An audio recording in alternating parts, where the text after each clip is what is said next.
sharing. So while you are eating or drinking, okay lang, mag-start na for the part 2. So we now were able to hopefully understand what mental health is. Hopefully. Second is, we were able to tell you the situation of mental health. Yung first 2 topics na i-share ko na, no? Yung pangatlo, ang last na topic, ano nang gagawin natin? So how are we going to address our mental health concerns? Addressing mental health crisis. Saan tayo magsisimula para matugunan natin ang ating mental health? Okay? We always start with the family.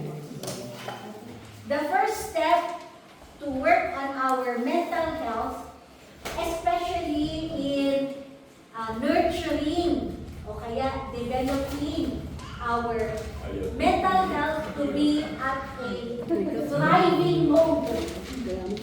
Okay lang kung nasa surviving mode. Okay lang kung nasa struggling mode. Importante, mag-start tayo sa family. Okay? So tayo, alam natin, kasi tayo ang unang nakaka-witness. Tayo rin ang unang nakaka-observe. Okay? Sa family member natin with mental health crisis. Kasi tayo ang unang nakakakita yung pagbabago ng kanilang pag-uugali. Ngayon, dahil ang pamilya ang laging inuuwian, pag lumabas na sila sa pamilya, punta sa school, punta sa trabaho, pwedeng makaapekto yan sa labas. Pero sana sa pamilya, tayo ang unang gagawa ng paraan para matulungan natin sila. Okay? So sabi ng mga experts, we cannot deny the influence of family members in helping other family members in their mental health crisis. Okay? Experts said, you are all important to help your family member address their own mental health concerns. Okay? So, it means that our family relations is important. So, ano kayang klase ng family relations ang meron tayo? Okay? Pwede challenge yun. Kasi kasama sa family relations ang communication. How do we communicate? How do we listen? Do we give our family members time? Yan. Okay? Ibig sabihin, we need to nurture kind, respectful, understanding relationship with each of our family members. What else? Sabi dito, kailangan maging flexible din tayo para sa pamilya natin. We need to be adaptable. Okay? We need also to include our own decision making. Kailangan meron tayong magaling na decision making para matulungan din natin ang ating kapamilya. Ibig sabihin, kung tayo po yung adults sa bahay, huwag po kayong mahiya na lumapit din sa mga eksperto. Humingi ng tulong para matulungan ang kapamilya. Okay? So, go to your barangay health officer, go to the psychiatrist, talk to the teachers, baka kailangan malaman nyo anong condition nila sa buhay, doon sa classroom, okay? Or probably also give time to your family member to sit down and talk. Okay? Tapos, importante, huwag tayo kaagad magalit. Oo. Huwag tayo kaagad mag-judge. Tingnan natin ano kaya ang pinanggagalingan ng kanilang problema. It always starts with the family. So, ibig sabihin, let us not be blind. No? Kung nakita natin na sabihin, ay wala yan. Pero talagang nakikita natin. So, ang pitfall kasi dito, kung nagre-refuse tayo, kung nagde-deny tayo, then we are also denying Him. Okay? Kailangan alerto tayo. It always starts with the family. Let us not downplay. Sabi dito, let us not downplay. Kaya na yung stigma, nangyayari din yan sa family. Okay? So, ibig sabihin, kung nagsasabi ang ating kapamilya, adi, umupo muna tayo, pakinggan muna natin sila. Ano pa? Tapos, hanapan natin ng solusyon. Without getting angry. Pero, pwede pati tayo, pwedeng ma-disappoint. Natural yun. Ha?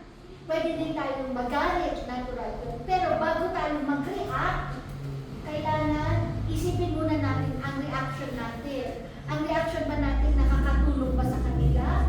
Nakakatulong ba sa atin? Okay? O kung ang reaction natin ay hindi nakakatulong, ay ibahin ang reaction. Okay? Ano pa? Sabi dito, stop, look, and listen. Oh, nalaman natin yan nung kindergarten tayo. Di ba meron tayong kindergarten rhyme? Stop, look, and listen. Which is not only about the traffic light, but it is also about how we are relating with one another. First, we stop and make time. Ibig sabihin, ay kung tayo ay pagod na pagod sa trabaho, pero kailangan tayo ng ating kapamilya, ay stop muna sa trabaho. Okay? Sabi doon, make time. Ibig sabihin, intentional yun. Ha? Hindi yung hanapan ko ng paraan, kundi gagawa ako ng oras para sa iyo. O pati ang mga kabataan, hindi lang ito para sa nanay at tatay. Kailangan din pati din ang mga kabataan. You need to also stop, no? And make time for your family. Hindi puro para sa kaibigan. Okay? Hindi puro sa mga ka-birds. Kailangan you have to make time also for your family. Kailangan mutual. No? It says there, make time to check on each other. Kung ang mga bata ay may problema, ang mga magulang din natin ay may problema. If we understand each other, then it will actually limit the problem. Kung may pagkakaunawaan, ay talagang lilit din ang problem sa pamilya. Okay? What else? Sabi nung doctor, kung in crisis, nakita na natin na umiiyak ang anak, ay di, mag-stop muna tayo sa liit. Kahit na tayo nagmamadali sa mga ginagawa natin. Kaya nga sabi sa trabaho ngayon, may mga institutions ngayon, they prioritize family. Kung kunyari sa trabaho, nandiyan kayo sa trabaho, ay tinawag kayo ng nurse, ay hindi nyo pwede sabihin, mamaya pang hapon ako pupunta dyan dahil nasa trabaho ako. Hindi na. Sabihin nyo na doon sa boss ninyo, Ma'am sir, my daughter, my son, I am being called in school, I need to go now. Then go. Okay? Or for example, you need your husband. At di sana si husband will go and sleep. Yun po ang sinasabing stop for a while. Okay? What else? Sabi dito, look. Ibig sabihin, dapat kayo ay observant. Okay? When we say look, you're not only looking on others, you're also looking on yourself. Kailangan i-observe nyo rin ang reactions nyo, ang feelings nyo. Kung hindi ninyo kaya, ay humingi na po ng tulong.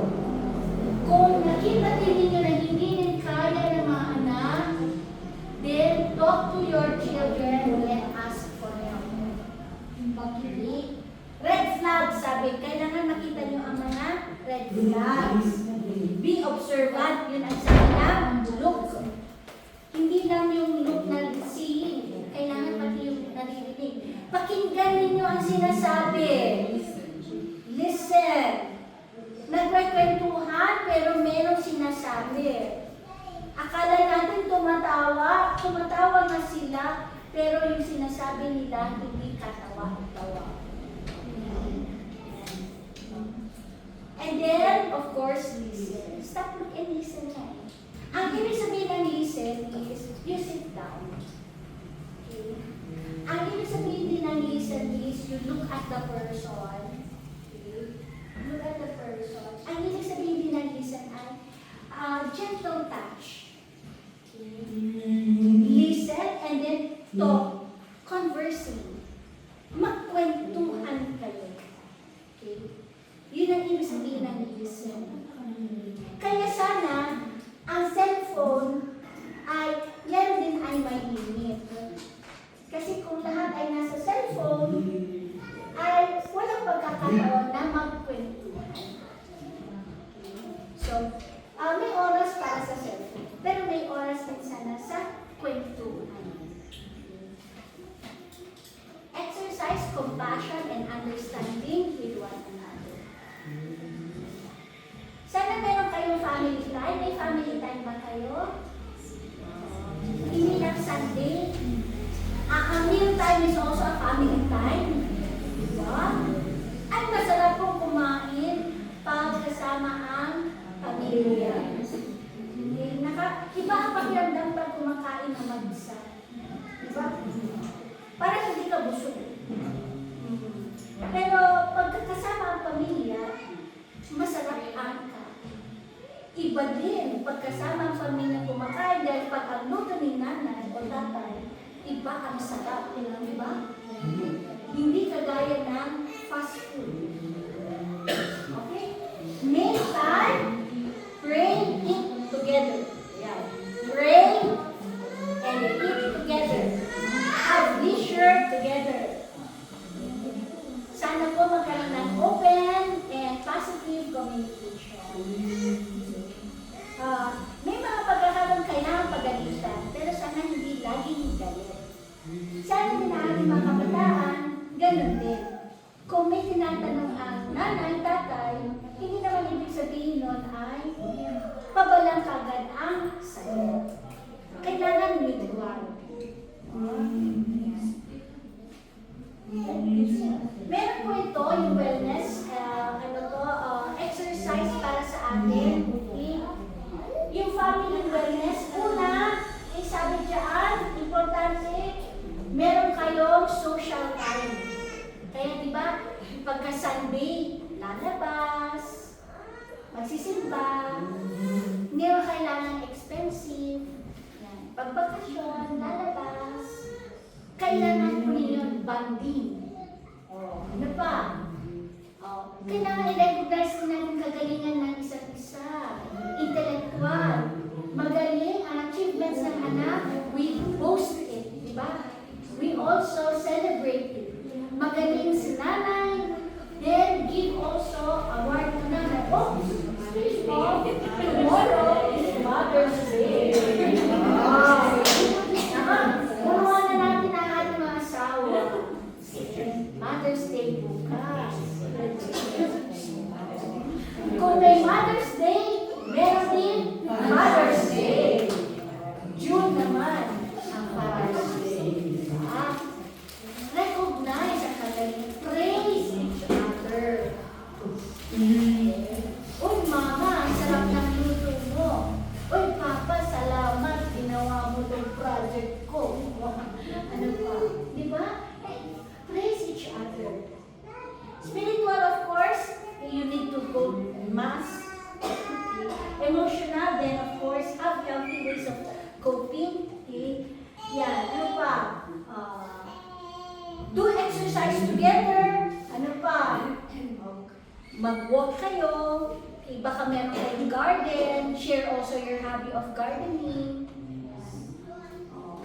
Tapos, syempre, ang pera, yan ay pinagtatrabahuan. Pag-ingatan din ang pera. Ang gamot, mahal.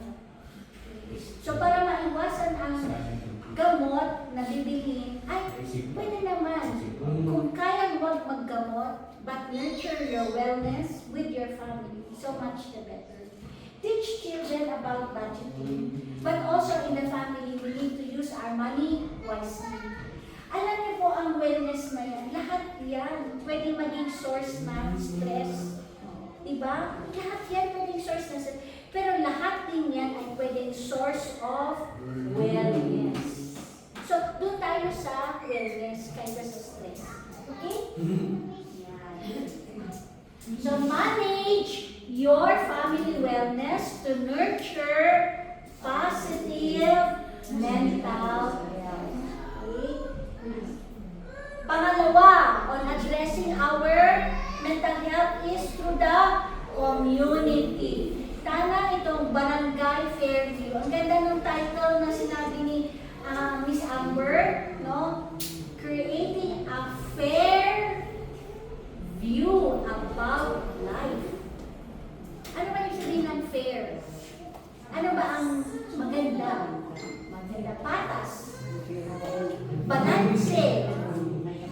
O, ano ang view? Mindset. Balanse ang pag-iisip. O, ganda ng title, di ba? Yung theme, tamang-tama, ang barangay ninyo ay fair view. Diba? Fair view. O, ano yung sabihin yan?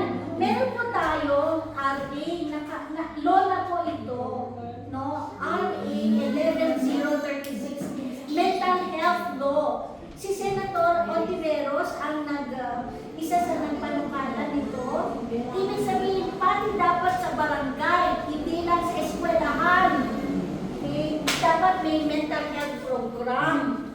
So, pwedeng gisingin po natin ang ating barangay officials, si Cam, lahat ng tanod, lahat po ng ating barangay health workers, ay dapat meron din mental health program dito sa barangay. Kasi nasa law na yan. Pero, mental health services at the barangay level. Kaya tayo may health centers. May barangay health center. Okay. Sana yung ating health nurses, ang barangay nurses, sana nandito sila palagi para mapuntahan ninyo. Okay? Community-based mental health program, hindi lang mga to. Pwede din mga exercises, ano pa. Yung mga ibang barangay, ang mga program nila ang mental health, kagaya si Gibraltar, meron silang Zumba every weekend. That is part of mental health. Ano pa? Yung community gardening nila, that is a mental health activity. Then of course, physical program and medical program. Sana may mga doctors na pumupunta din dito. Not only medical doctors, but also psychiatrists. You can actually ask, no, the barangay to schedule psychiatrists to come in the barangay. Mag-request po ang barangay ninyo. Meron tayo sa BGH, meron tayo sa, well, of course, BGH is the nearest, pero meron mga others with private clinics. Pwede, no? Tapos tanongin natin sila kung pwede, they give it for free. Kung kailangan po ninyo ng gamot, no, for your psychological mental disorders, no, meron pong binibigay si Baguio Health Center sa T. Alonso. Meron po silang mental health unit doon. They give out free medicines. You can go there. Punta po kayo doon. Kung kasi, of course, sa BGH meron din. Kaya lang, sa dami din kasi laging nakapila, talagang it takes time.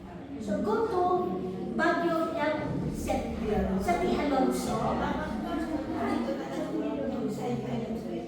I-request po. O sir, i-request po ninyo. Kasi kung hindi nila alam, hindi rin sila pupunta. Kasi ang dami naman ng mga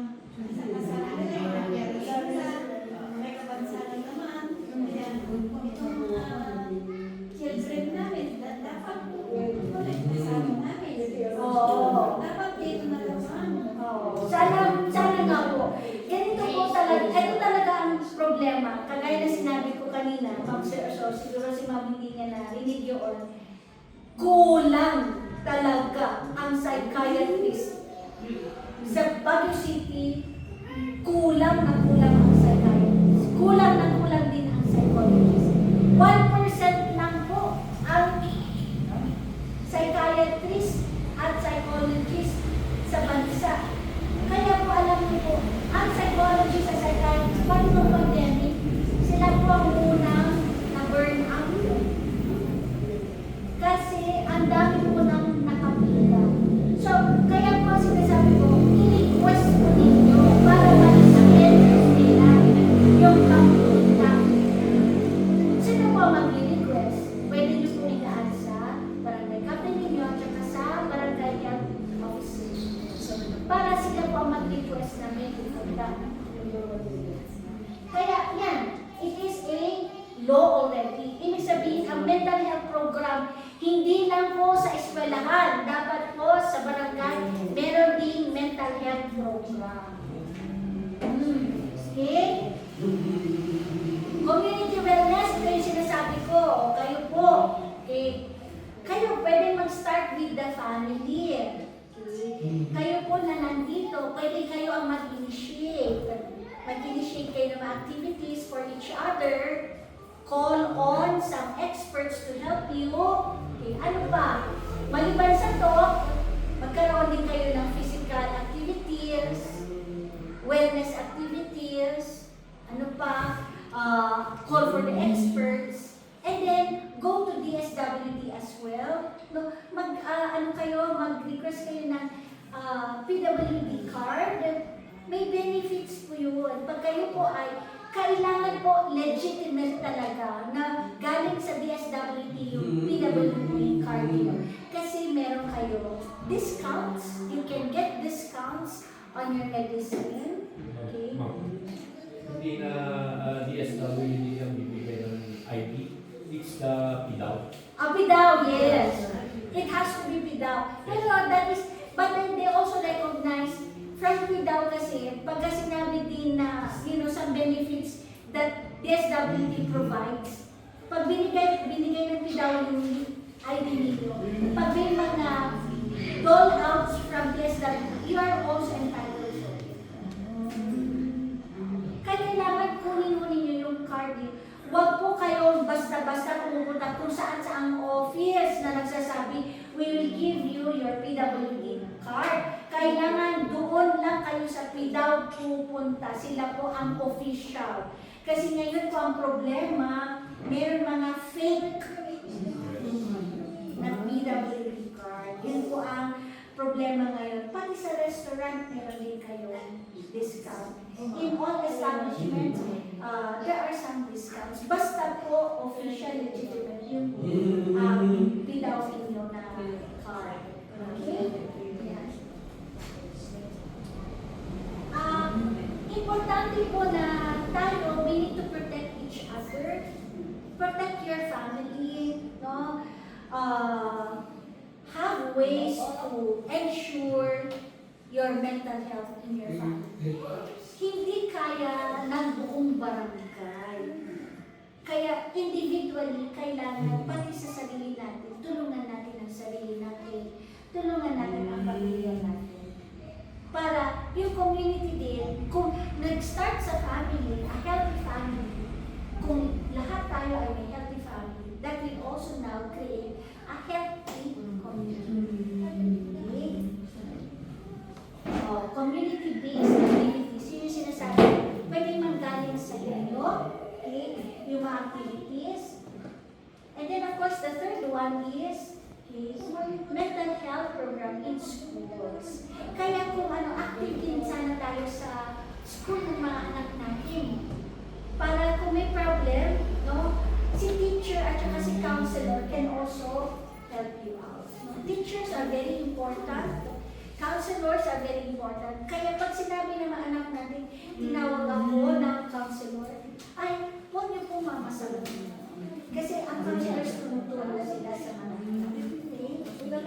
May nakita ko dyan sa mga upuan ninyo, sabi ko, bawal ang marupok.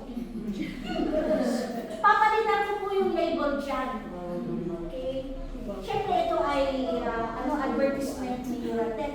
kailangan matibay talaga.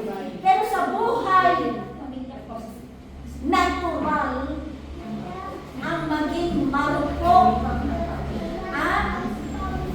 Pero, kaya natin, no, lunasan ang pagiging marupok. Hindi nakakahiyang humingi ng tulong. Kayo po, meron kayong common concern. Ang mga anak ninyo ay may mental illnesses. Ay huwag tayong mag-judge with each other. Huwag natin ikumpara, ay yung anak ko nga, ganito, ay yung anak ko. Hindi po. Imbes magtulungan. Encourage one another. Huwag magchismisan. Okay? Walang nakakatulong ang pagiging marites. Ang marites, makakatulong lang yan kung for peace purposes. Ha? Pero kung chismis-chismis na wala namang katotohanan, nagdadagdag po tayo ng problema at stress. Okay? To end, no? Ito, narinig na ninyo ilang beses. It takes a village to raise a child. Ibig sabihin, pamilya ang nagre-raise sa bata. Community nagre-raise sa bata. Eskwelahan nagre-raise sa bata. Ganon din sa mental health. It takes a village to ensure a mental health. A healthy, thriving. Yun sana ang gusto natin. Doon tayo sa thriving and excelling mental health. But it takes the village to also address a surviving, struggling, in crisis mental health. Tulungan po tayo, no? Tanggalin ang stigma, okay? But help one another so that we can ensure our good mental health. Yan po. Yun ang tayo, yun po ang kailangan natin gawin. So, kung may mga katanungan, ayan po. Salamat sa inyong pakikinig. Sana po, meron sharing ngayong araw. Thank you. Ay, ma'am, halika muna. Picture pa yung muna dito. Oo, picture po tayo. Mag-group picture po tayo. Okay lang? Yes, ma'am. Yes, ma'am. O, dito na ako.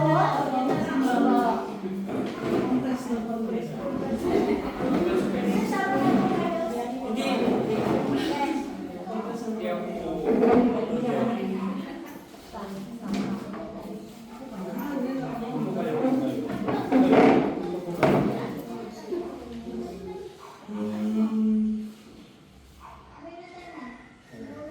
Ano yung isa?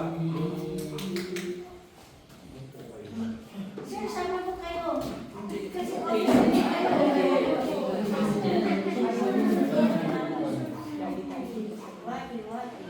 Waki-waki na. Waki-waki.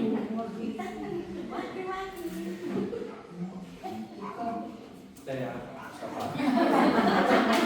Waki. Waki-waki.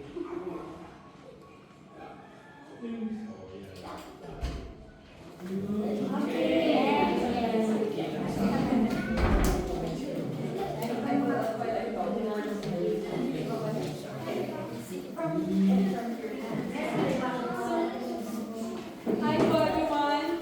Effective po ba yung seminar natin today? Enlightening. Enlightening! Wow! Thank you. So, let's give another round of applause to Ma'am Marie. So,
burnout sa school. So, para ma-manage na rin yung may balance sa school at sa family at sa sarili.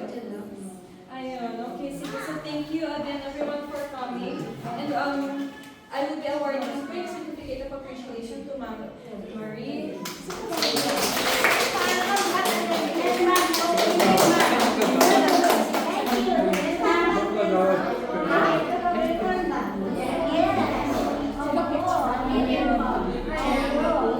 This is my contribution to your community.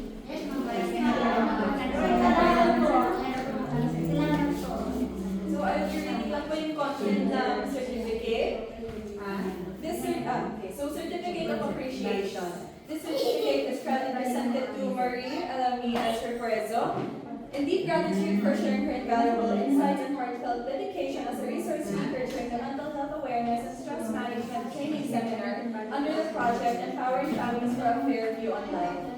Presented this 10th day of May 2025 at Barangay Fairview, Baguio City, Philippines, and signed by Honorable Richard Jimenez of Luna.